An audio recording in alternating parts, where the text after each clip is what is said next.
कुरान कहता है कि मुसलमान बनो, बाइबल कहता है ईसाई बनो, गीता कहती है हिंदू बनो, लेकिन मेरे बाबा साहब का संविधान कहता है इंसान बनो। ताली के साथ समझ करिएगा हमारे जनरल सेक्रेटरी सेवा CSU श्री एनडी राम जी।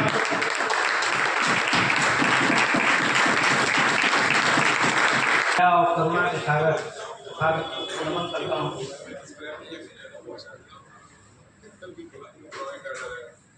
और सामाजिक क्रांति के अग्रदूत महात्मा ज्योतिराव फुले को नमन करते हुए शिक्षा जगत के अग्रदूत पहली शिक्षिका माता सावित्रीबाई फुले को नमन करते हुए आधुनिक भारत के निर्माता, नारियों के मुक्तिदाता, भारतीय संविधान के मुख्य रचयिता बोधि संत बाबा साहब डॉक्टर भीमराव अम्बेडकर के चरणों में नमन करते हुए देश में जन्मे सभी संतों और गुरुओं को नमन करते हुए आज के सेवा BSNL यूपी वेस्ट सर्कल के 6th सर्कल कॉन्फ्रेंस में उपस्थित और मंचासीन इस मीटिंग की अध्यक्षता करते हुए यूपी वेस्ट के सर्कल प्रेसिडेंट बलबीर सिंह जी, सभा में उपस्थित मुख्य अतिथि हमारे बहुत ही सीनियर, बहुत ही प्रिय, सबके बहुत ही लोकप्रिय सीनियर ऑफिसर PGM साहब मोहम्मद सलीम बेग साहब, इस मीटिंग में उपस्थित यूपी वेस्ट सर्कल के senior GM HR PP Srivastava साहब, हमारे सेवा के हमारे colleague AGS Satveer ji, assistant finance secretary Suresh Meena ji, circle secretary NFT UP West circle Saini ji, retired association के circle secretary Gautam ji, CGM office में OSD कौशिक जी और हमारे सेवा BSNL के भूतपूर्व अध्यक्ष और वर्तमान में circle chief adviser Narendra Gautam ji, इस सभा में उपस्थित सभी डिस्ट्रिक्ट से आए हुए डिस्ट्रिक्ट सेक्रेटरी, डिस्ट्रिक्ट प्रेसिडेंट सेवा BSNL के और सभी अदर यूनियन एसोसिएशन से आए हुए, और विशेष रूप से अभी SNA के हमारे साथी लोग यहाँ पे आए थे। मैं सभी भाइयों बहनों का हार्दिक अभिनंदन करता हूँ, स्वागत करता हूँ। इतना अच्छा आप लोगों ने यहाँ पे यूपी वेस्ट सर्कल ने मीटिंग का आयोजन किया है। समय बहुत ज़्यादा हो गया है, बोलने का तो बहुत मन करता है और 5-10 मिनट में तो कुछ ज़्यादा बोला नहीं जाता, कम से कम 1-8 घंटे चाहिए तो बहुत सारी बातें क्लियर होती है। और ये तो ऐसा लगता है कि अगर बात करें कि हाथी के बारे में कोई अगर डिस्क्राइब करे कि हाथी कैसा होता है, तो अगर पूंछ के बारे में बात करें तो लोग समझेंगे यही हाथी होता है, कान के बारे में बात करें करता है यही हाथी होता है, सूंड के बारे में बात करें तो लगेगा कि यही हाथी होता है। तो अब सबको समाहित करना अगर है, अगर पूरी जानकारी देना है तो उसके लिए समय चाहिए, लेकिन समय नहीं है। लेकिन फिर भी मैं थोड़े समय में ही अपनी बात रखूंगा। इसमें कोई शक नहीं साथियों कि आज अगर हम यहाँ खड़े होकर बोल रहे हैं तो सिर्फ और सिर्फ उसमें अगर कोई एक नाम अगर कहा जाए तो सिर्फ और सिर्फ बाबा साहब डॉक्टर भीमराव अम्बेडकर। और अगर आज हमारा देश एकजुटता में बंधा हुआ है, आजादी से पहले आप सबको सच्चाई पता है कि हमारा देश 500-600 रियासतों में बटा हुआ था। सभी राजा थे, प्रतापी राजा हुआ करते थे, नाम से पहले के प्रतापी राजा, नाम तो प्रतापी राजा, लेकिन सारे विदेशी सबसे ज्यादा अगर गुलाम बनाया है तो हमारे देश को गुलाम बनाया है। सबसे ज्यादा गुलामगिरी अगर किया है तो हमारा देश किया है। लेकिन आज देखिए उस बाबा साहब डॉक्टर अम्बेडकर की ताकत कि जब से हमारा देश में भारत का संविधान लागू हुआ है उसके बाद किसी के मजाल जो है कि भारत की तरफ आंख उठा के देखे। आज ये ताकत है। आप सोचिए, मैं ये कहता हूं आप सबको एनालाइज करना चाहिए, सबको सोचना चाहिए। अगर ये माहौल, अगर ये स्थिति थोड़ा और पहले आ गया होता तो देश की तस्वीर कुछ और होती साथियों। आज मैं, आप सबको बहुतों को पता होगा, मैं झारखंड वैसे ही सबसे पिछड़ा राज्य है और झारखंड राज्य के बहुत ही पिछड़ा जिला और बहुत ही पिछड़े गांव से मैं बिलोंग करता हूं। मुझे कोई पत्तल साफ करने के लिए, प्लेट साफ करने के लिए भी रखता नहीं, लेकिन मैं क्लास 1 ऑफिसर हूं और देश की राजधानी दिल्ली में मैं नौकरी कर रहा हूं। तो फिर बाबा साहब डॉक्टर अम्बेडकर की बदौलत है। साथियों, पुरानी स्थिति के बारे में बाबा साहब के बारे में कहते हैं कि बाबा साहब का नाम लेते रहते हैं लोग, कितना नाम लेते हैं। आज मैं फख्र के साथ ये कहना चाहता हूं और कहता हूं और कहता रहूंगा और मैं कहता हूं कि सबको कहना चाहिए। इस देश के अंदर नामों की कमी नहीं है। इस देश के अंदर बहुत ऐसे विद्वान लोगों के नामों की कमी नहीं है, लेकिन देश के अंदर अगर कहा जाए कि किसी एक नाम पे सहमति हो सकती है, कोई एक अगर नाम है देश के अंदर तो नाम है बाबा साहब डॉक्टर भीमराव अम्बेडकर। साथियों, ये है बाबा साहब डॉक्टर अम्बेडकर और ये है बाबा साहब डॉक्टर अम्बेडकर का दिया हुआ भारत का संविधान। आप देखिए हम कितने कास्ट और क्रीड में बटे हुए हैं। मैं उस बात पे नहीं जाऊंगा, आप सभी भली भांति जानते हैं और ये सच्चाई है। ये सच्चाई है कि आज भी आजादी के इतने साल बाद भी, आज आजादी के इतने साल 75 साल बाद भी अभी हमारे साथ अभी भी भेदभाव हो रहा है। अभी भी भेदभाव हो रहा है। ये मैं नहीं कह रहा कि पहले जैसा हो रहा है, लेकिन आज भी हो रहा है साथी। आज भी इसमें सुधार की जरूरत है और जब तक बाबा साहब के संविधान को सही स्पिरिट में, सही मायने में लागू नहीं किया जाएगा तो ये आप सोचिए वो स्थिति नहीं आ सकती, कभी नहीं आ सकती जो हम सोचते हैं कि भारत हमारा विश्व गुरु बनेगा।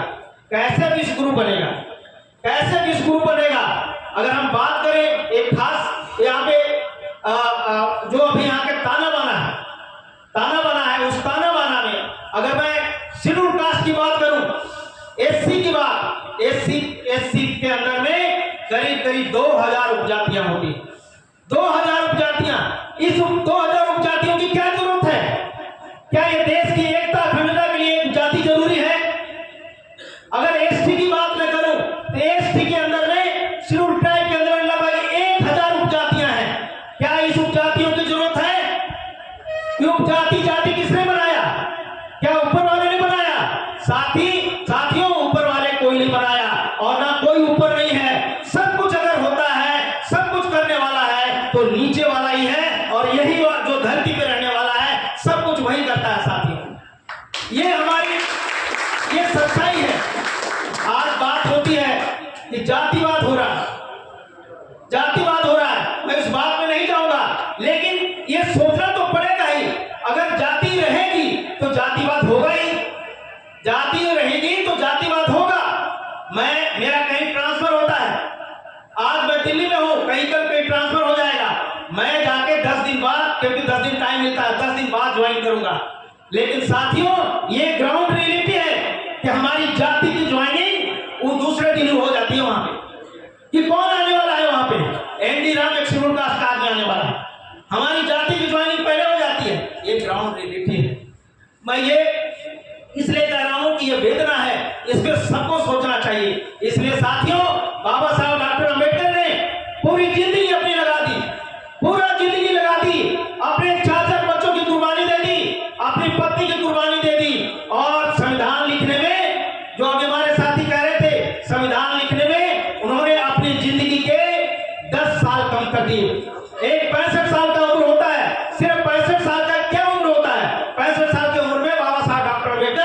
ये धरती को छोड़ करके हम लोग के बीच से विदा हो गए। कोई उम्र होती 65 साल, कोई उम्र नहीं होती, लेकिन हम लोगों के लिए उन्होंने अपनी पूरी जिंदगी को कुर्बानी दे दी। तो साथियों, मैं ये कहना चाहता हूं कि आज हम अगर जिंदा हैं तो बाबा साहब के विचारों के कारण जिंदा है, उनके विचारों के कारण जिंदा है। इसलिए विचार को जिंदा रखना बहुत जरूरी है। मैं बाबा साहब से संबंधित देश के अंदर सभी स्थलों का भ्रमण किया हूं, सभी जगह पे गया हूं देश के अंदर में, और उसमें से एक महान का तालाब है, 14 तालाब के नाम से आंदोलन हुआ था, आप सबको पता है। मैं वहां गया और उस तालाब के किनारे वहां पे अभी भी लिखा हुआ है, और मराठी में लिखा हुआ।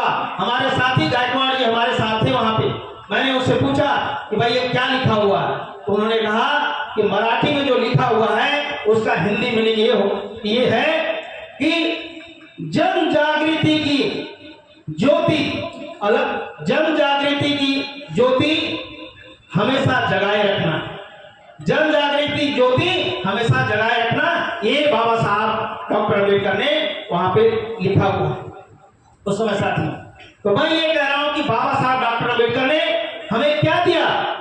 वैसे आप देखो, वैसे तो कुछ नहीं, फिजिकली तो हमें कुछ नहीं दिया। बाबा साहब ने हमारे समाज को कोई पैसे तो नहीं दिए, कोई फैक्ट्री लगाकर तो नहीं दिए, लेकिन बाबा साहब डॉक्टर अम्बेडकर ने जो दिया, ना कोई पहले दिया, ना आज कोई दे रहा है, ना आगे कोई दे सकता है, क्योंकि आज हम सिर्फ उनके बदौलत ही यहाँ पे हैं। बाबा साहब ने हमें एक ऐसा देश का संविधान दिया जो सबको एकजुट करके रखा हुआ। बाबा साहब ने एक ऐसा विचार दिया कि आज सबकी मजबूरी हो गई बाबा साहब का नाम लेना। एक समय था कि बाबा साहब के नाम से कुछ एलर्जी थी, लेकिन आज सभी लोग भागे दौड़े आ रहे हैं, बिना बुलावे भी आते हैं। अगर ना बुलाओ, अगर जयंती बन रही है तो बिना बुलाए भी आ जाते हैं। हम उनका भी स्वागत करते हैं, क्योंकि बाबा साहब डॉक्टर अम्बेडकर ये एक नाम है जो कि देश को सुरक्षित रख सकता है। और आने वाले समय में मैं पूरा आह्वान करता हूं, सबको कहता हूं कि हमें इस गंभीरता से सोचना चाहिए। तानाफूसी से काम नहीं चलने वाला है। आप ये तो चैलेंज है, ओपन चैलेंज है। क्या आप देखिए बाबा साहब डॉक्टर अम्बेडकर के मुकाबले में कोई नाम है क्या देश के अंदर में? कोई नाम नहीं है। आप कहते हैं चर्चा होती है, पढ़े लिखों में चर्चा होती है कि बाबा साहब डॉक्टर अम्बेडकर के अकेले संविधान लिख लिए, अकेले संविधान लिख लिए। उसमें तो और भी थे, 7 लोग और थे ड्राफ्टिंग कमेटी में। ये सच्चाई है कि 7 लोग थे, लेकिन आप उनके बारे में भी जानो। आप किसी को सुनने की जरूरत नहीं, आप खुद जानिए कि उनकी स्थिति क्या थी, कितना कंट्रीब्यूशन उन्होंने दिया। 2 लोग देश से बाहर रहते थे, विदेश में रहते थे, 2 लोग बीमार रहते थे, 2 लोग दिल्ली से दूर रहते थे, एक का तो डेथ ही हो गया था। साथियों, ये ग्राउंड रियलिटी है। तो बाबा साहब डॉक्टर अम्बेडकर अकेले रह गए और उन्होंने भारत के देश का संविधान लिखने में अपनी पूरी ताकत लगा दी थी, पूरी ताकत लगा दी थी। और इसी तरह से वो हम लोगों के कारण वो इतने बीमार हो गए और एक कम समय में ही इस देश को छोड़ करके, आप धरती को छोड़ करके हम लोगों के बीच से वो चले गए। ये सच्चाई है। तो मैं ये कहना चाहता हूं कि बाबा साहब के विचारों को आगे बढ़ाने हमारी नैतिक जिम्मेवारी है। आप सोचिए जरा कि बाबा साहब की जो विद्वता थी, बाबा साहब की उस समय की जो विद्वता थी, कोई इंसान उनके मुकाबले में था? आज हम ऑफिस में काम करते हैं या समाज में भी हैं, मोहल्ले में कहीं भी, अगर कोई जरूरत पड़ता है, अगर एक पोस्ट देने की बात होती है, तो ये कोशिश किया जाता है, ये ग्राउंड रियलिटी में बता रहा हूं, कोशिश किया जाता है कि अगर 2 लोग वहां पे हैं, अगर एक रिजर्व का है, एक अनरिजर्व का है, तो पहले प्रायोरिटी अनरिजर्व को देने की कोशिश की जाती है। ग्राउंड रियलिटी है, ऑफिसों में भी होता है ये। लेकिन बाबा साहब उस समय उनको जिम्मेवारी दिया गया, क्योंकि उस समय तो सारे बैरिस्टर थे। आप सबको पता है, जो पहली कैबिनेट थी, पहली कैबिनेट में जो भी थे मिनिस्टर थे, सारे बैरिस्टर थे, लगभग सारे बैरिस्टर थे। लेकिन वो चीज नहीं थी जो बाबा साहब डॉक्टर अम्बेडकर के अंदर थी।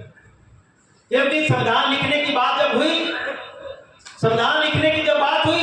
तो संविधान लिखने वाले को ढूंढा भी जा रहा था। ये भी सच्चाई है, ढूंढा जा रहा था, बाहर में ढूंढा जा रहा था। कि हमारे देश का संविधान है, क्योंकि अंग्रेजों ने तो एक कंडीशन रख दिया था। बाबा साहब डॉक्टर अम्बेडकर ने जो 14 तालाब के आंदोलन के माध्यम से, जो कालाराम मंदिर नासिक का उस आंदोलन के माध्यम से, जो साइमन कमीशन आया था, साइमन कमीशन के साथ जो बातें बाबा साहब ने रखी थी कि देश के अंदर हमारी दोहरी गुलामी है, देश के अंदर हमारी दोहरी गुलामी है।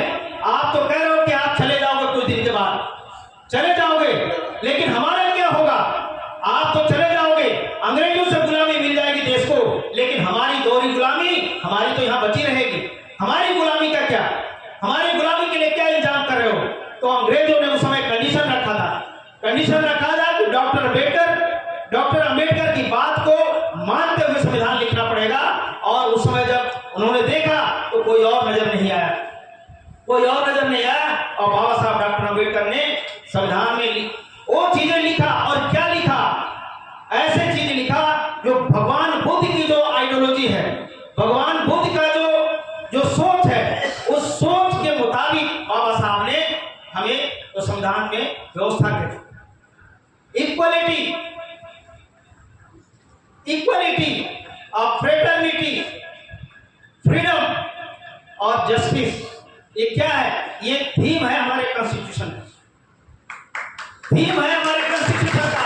आप सोचिए, अगर सही माने में अगर इस चीज को अगर लेकर हम चले, कहीं भी हम फेल हो सकते हैं क्या? लेकिन नहीं, बाबा साहब ने पूरी जिंदगी लगा दी इसी चीज को लाने के लिए, इक्वलिटी को लाने के लिए, लेकिन वो चीज नहीं हुआ, वो नहीं आया।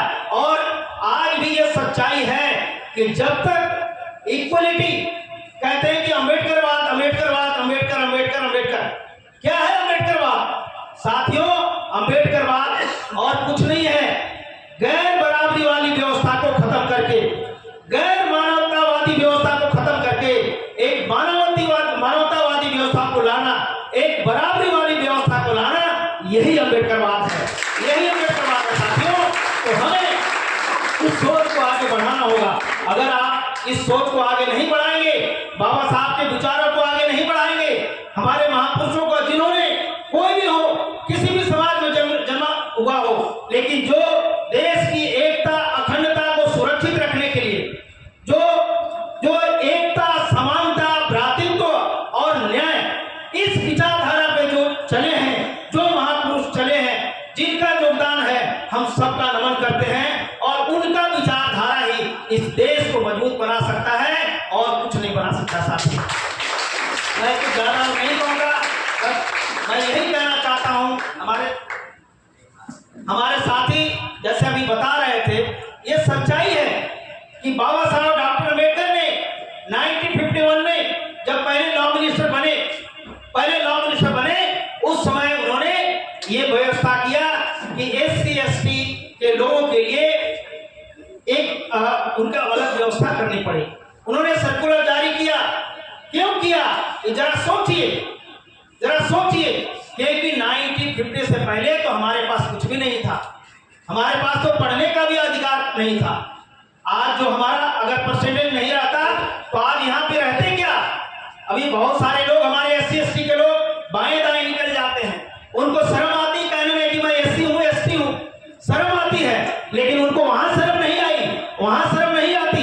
जब नौकरी लेना होता है तो बीटेक, मैं भी बीटेक हूँ, मैं भी जब नौकरी के लिए अप्लाई किया था तो मैं बीटेक का जो मेरा सर्टिफिकेट था वो दूसरे नंबर पे था, पहले नंबर पे मेरा कास्ट सर्टिफिकेट था, कास्ट सर्टिफिकेट का पहले नंबर पर था।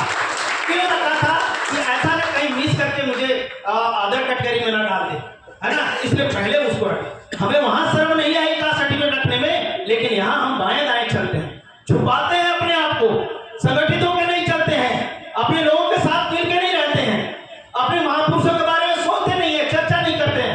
साथियों, जरा सोचिए, बाबा साहब डॉक्टर अम्बेडकर की जो विद्वता थी, देश क्या, किसी भी देश के, दूसरे देश के अंदर में, विदेशों के अंदर में भी उस देश का प्रधानमंत्री, राष्ट्रपति वो बन सकते थे, किसी भी कॉलेज के वो डीन बन सकते थे, प्रोफेसर बन सकते थे, किसी भी डिपार्टमेंट को चला सकते थे, क्योंकि बाबा साहब डॉक्टर अम्बेडकर एक विलक्षण प्रतिभा के व्यक्ति थे।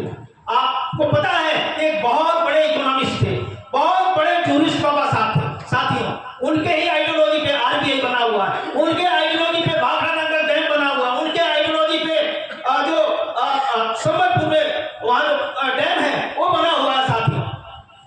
हेमकुंड सागर डैम बना हुआ है।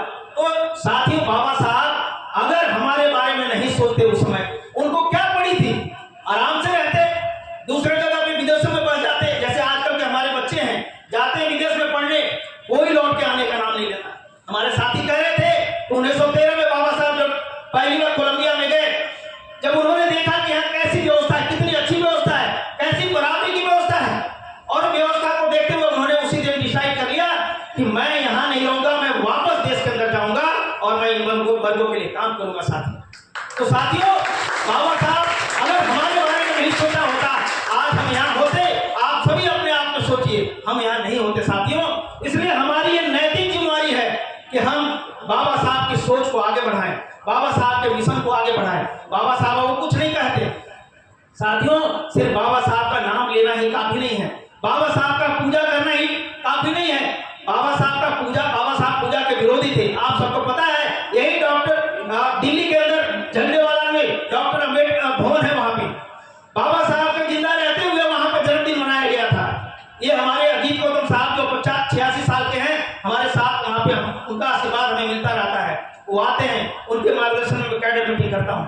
तो वो कहते हैं कि बाबा साहब ने वहां कहा था कि हमारे नाम का जय जयकार मत करो, हमारे पूजा मत करो, हमें पूजा मत करो, पूजा आप करके हमें खत्म करने की कोशिश कर, हमारे विचारों को आगे ले जाओ, हमारे विचारों को आगे ले जाओ। तो साथियों, बाबा साहब के विचारों को आगे ले जाना बहुत जरूरी है।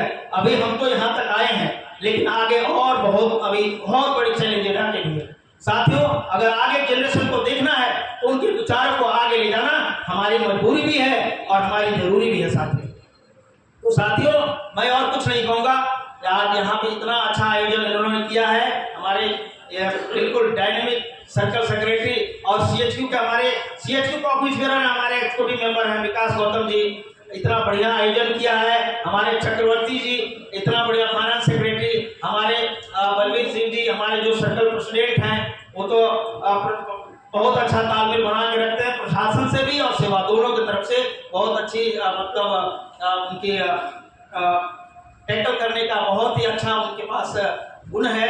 और इस मीटिंग में जो भी लोग आए हैं, मैं एक बार फिर से आप सभी का बहुत बहुत धन्यवाद करना चाहता हूँ। हमारे जो यहाँ पे बैठे हुए हैं, बॉडी बिल्डर अंकित जी को देख करके सभी लोग प्रभावित होते हैं। तो मैं फिर से एक बार आप लोगों का बहुत बहुत धन्यवाद करता हूँ। पूरे जो आयोजक मंडल है सेवा BSNL यूपीएस सर्कल का, कि आप लोग इतना अच्छा आयोजन किए हैं। और शायद इसमें मैं दूसरी बार आया हूँ इस हॉल में, यहाँ पे 18 में आया था। तो आप लोगों को बहुत बहुत धन्यवाद। और इसके साथ मैं एक बस सिर्फ बाबा साहब का एक जय नाम लेना चाहता हूँ। जय जय जय जय जय भीम, जय भीम, जय जय जय जय जय भीम, जय जय जय जय जय भीम। थैंक यू साथियों, जय भीम। का इस्तेमाल किया।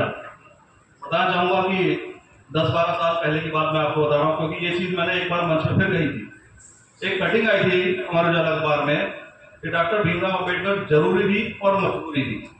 ये कटिंग मैंने पढ़ी थी अपनी आंखों से। तो आप देख लीजिए जरूरी किसके लिए है और मजबूरी किसके लिए। मजबूरी, आज आप देख सकते हैं देश के अंदर बड़े बड़े नेता SC/ST के घर पर जाकर के खाना खाते हैं, उनके चरण धोते हैं। ये मजबूरी है। ये आज जो बाबा साहब का संविधान है, ये मजबूरी है कि वो आपके आज घरों में आ रहे हैं, चरण आपके छू रहे हैं, चरण आपके धो रहे हैं, आपके साथ खाना खा रहे हैं। भले ही वो दिखावटी है लेकिन मजबूर है। ये सब चीजें बाबा साहब के संविधान से ही हुई। और देखिए एक चीज मैं आपसे और डिस्कस करना चाहूंगा, जातिवाद। जो जातिवाद है वो आज हमारे समाज में, हमारे देश में इतना फैला हुआ है कि आप अगर किसी से बात भी कर लेना, किसी के अगेंस्ट बात कर ले, तो आपको पीटने के लिए, मारने के लिए, आपको गाली गलौज देने के लिए तैयार खड़े रहते हैं। जातिवाद कहाँ होता है? जातिवाद छोटी कास्ट वालों के साथ होता है। जातिवाद बलात्कार होते हैं वो छोटी कास्ट वालों के साथ होते हैं। चोरी चकारी मारपीट सब उनके साथ होता है। लेकिन वो लोग जो लोग जो इस साजिश में शामिल होते हैं, जो ये कार्य करते हैं, घिनौना कार्य करते हैं, उनसे एक चीज जरूर पूछी जाए कि जब उनका कोई घर का व्यक्ति हॉस्पिटल में भर्ती हो, एक्सीडेंटल हो या कैसे भी हो, उस समय वो क्यों नहीं देखते कि कोई डॉक्टर या नर्स या कोई भी वो किस जाति का है। वो सिर्फ उस समय हाथ जोड़कर आपके सामने खड़े रहते हैं, चाहे वो एससी का हो चाहे वो एससी का हो। वो कहते हैं कि भगवान आप ही हो, बचा लो मेरे बच्चे को, बचा लो मेरे पति को, बचा लो मेरी पत्नी को। और ज्यादा नहीं बोलूंगा, फिर बोलूंगा, फिर ज्यादा समय होगा, फिर वक्ताओं को। अभी हमारे पास 2 वक्ता और हैं, समय काफी ज्यादा हो गया है, मैं कभी और आपके साथ अपनी बात साझा करूंगा। तो